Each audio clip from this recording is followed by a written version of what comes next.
നമസ്കാരം. ഇന്ന് കുംഭം 1 ഫെബ്രുവരി മാസം 13-ാം തീയതിയാണ്. ഇന്ന് വളരെ പ്രശസ്തമായ ശാർക്കര ദേവീക്ഷേത്രത്തിലെ പൊങ്കാലയോട് അനുബന്ധിച്ചുള്ള ഒരു വീഡിയോ ആണ്.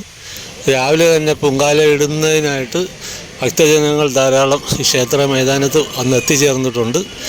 ഇപ്പോൾ എല്ലാവരും അടുപ്പുകൾ കാലങ്ങളെല്ലാം ഒരുക്കുന്ന തിരക്കിലാണ്. ഇവിടെ ക്ഷേത്രത്തിൻ്റെ പല ഭാഗത്തായിട്ട് ശുദ്ധജലമെല്ലാം ക്രമീകരിച്ചിട്ടുണ്ട്. എല്ലാ പൈപ്പ് സംവിധാനങ്ങളെല്ലാം ഇവിടെ ചെയ്തിട്ടുണ്ട്. പിന്നെ ധാരാളം ഭക്തജനങ്ങൾ വന്നുകൊണ്ടിരിക്കുകയാണ്. റോഡിൻ്റെ എല്ലാ വഴികളിലും നല്ല തിരക്കാണ്.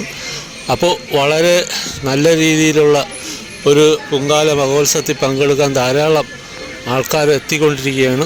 ഇന്നത്തെ വളരെ പ്രശസ്തമായിട്ടുള്ള ശാർക്കര ദേവീക്ഷേത്രത്തിൽ നിന്നുള്ള പൊങ്കാലയാണ്. ഇത് തിരുവനന്തപുരം ജില്ലയിലെ ചിറയൻകീഴ് താലൂക്കിലുള്ള ഒരു ക്ഷേത്രമാണ് ശാർക്കര ദേവീക്ഷേത്രം. ഇവിടെ ധാരാളം പൊങ്കാല ഭക്തർ എല്ലാ വർഷവും ഇതേപോലെ ഫെബ്രുവരി മാസം, കഴിഞ്ഞ വർഷമാണെങ്കിൽ ഫെബ്രുവരി 14-ാം തീയതിയാണ്, ഈ വർഷമാണെങ്കിൽ ഫെബ്രുവരി 13-ാം തീയതിയാണ്. ഇന്ന് മലയാള മാസം 1-ാം തീയതിയും കൂടെയാണ്, കുംഭം 1 കൂടെയാണ്. അപ്പോൾ ധാരാളം ഭക്തജനങ്ങൾ എത്തിച്ചേർന്നിട്ടുണ്ട്. റോഡിൻ്റെ എല്ലാ ഭാഗത്തു നിന്നും പല വഴിയിൽ നിന്നും ആൾക്കാരെല്ലാം വരുന്ന ഒരു കാഴ്ചയാണ് നമുക്ക് കാണാൻ കഴിയുന്നത്. ക്ഷേത്ര മൈതാനത്ത് തന്നെ ഇപ്പം തന്നെ ധാരാളം ആൾക്കാർ എത്തിക്കഴിഞ്ഞു. ഇപ്പോൾ സമയം 8:45 ഈ സമയത്തും ധാരാളം ഭക്തജനങ്ങൾ വന്നുകൊണ്ടിരിക്കുകയാണ്. ക്ഷേത്രത്തിനുള്ളിൽ കടന്ന് തൊഴുന്നതിനായിട്ട് ഒരു വലിയ വരി തന്നെ അവിടെ ഉണ്ട്. ക്ഷേത്രം ഇന്നലെ രാത്രി വൈകുന്നേരങ്ങളിലെല്ലാം ദീപാലങ്കാരം കൊണ്ട് അലങ്കരിച്ചിട്ടുണ്ടായിരുന്നു, എല്ലാം ഇന്നലെ വൈകുന്നേരം.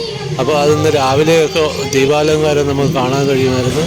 ഈ കുളത്തിൻ്റെ കരയിലും മറ്റും ധാരാളം ഈ ഭക്തജനങ്ങൾക്കായിട്ടുള്ള പാത്രങ്ങൾ, അതായത് പൊങ്കാല പാത്രങ്ങൾ, കലവും എല്ലാം ഇവിടെ ഉണ്ട്.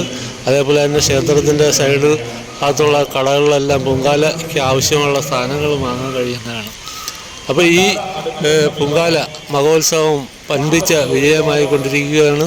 അപ്പോൾ ഇന്ന് കൃത്യം 10:15 തന്നെ പൊങ്കാല ആരംഭിക്കുന്നതാണ്. പൊങ്കാല നിവേദ്യം കഴിഞ്ഞാൽ എല്ലാ ഭക്തജനങ്ങളും നിവേദ്യം എടുത്തുകൊണ്ട് പോകുന്നതിന് മുമ്പായി കാത്തു നിൽക്കുന്ന ആരെങ്കിലും ഒരു ആയ ഒരാളിനെങ്കിലും നിങ്ങൾ ഒരു പ്രാവശ്യമെങ്കിലും ഒരു സ്പൂൺ പൊങ്കാല കൊടുക്കുക, ഒരു തവി പൊങ്കാല കൊടുത്തിട്ട് പോവുക. അതാണ് ഈ നിവേദ്യം ചെയ്തു കഴിഞ്ഞാൽ നമുക്ക് ചെയ്യാവുന്ന ഏറ്റവും നല്ല കാര്യം.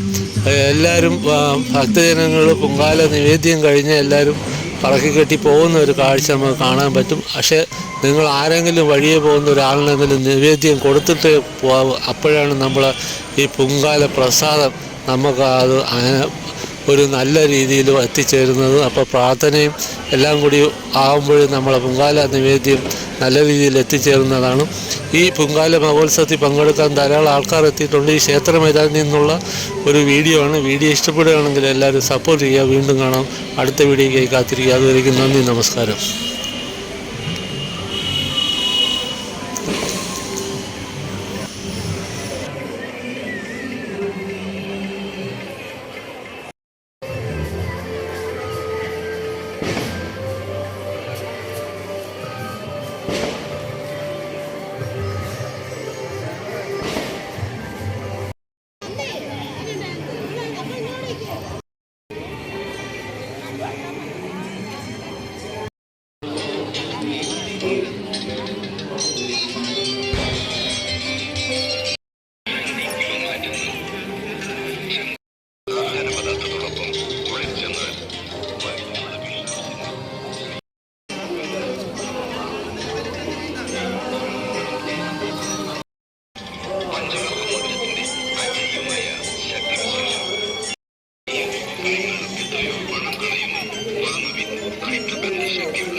ശരി